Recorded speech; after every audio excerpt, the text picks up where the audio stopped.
میں نے کچھ لوگوں کو دیکھا ہے اگر کوئی نیک کام کر لیتے ہیں نا تو پھر وہ کہتے ہیں چونکہ میں نے کیا لہذا ساری دنیا فوراً یہ کرے۔ آپ یہ کیوں نہیں سمجھتے کہ رب نے آپ کو توفیق دی ہے تو آپ عاجز ہو جائیں اللہ کے بندے، آپ عاجزی اختیار کریں۔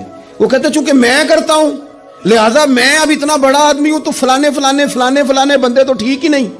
حضرت سعدی شیرازی کہتے ہیں کہ تہجد کا ٹائم تھا، پرانے زمانے میں نا لوگ مسافر اکثر رات مسجدوں میں آ کے گزارتے تھے، تو کہتے ہیں مسجد میں لوگ سوئے ہوئے تھے سارے، تہجد کا ٹائم تھا، میں تہجد کی نماز پڑھ رہا تھا، میرے والد بھی ساتھ تھے، تو میں نے اپنے ابا جی سے کہا یہ دیکھو کتنے بد نصیب ہیں، نفلوں کا ٹائم ہے اور یہ سوئے ہوئے ہیں۔ تو فرماتے ہیں میرے والد کہنے لگے کاش تو بھی سویا ہی رہتا، لوگوں کے کپڑے تو نہ پھاڑتا۔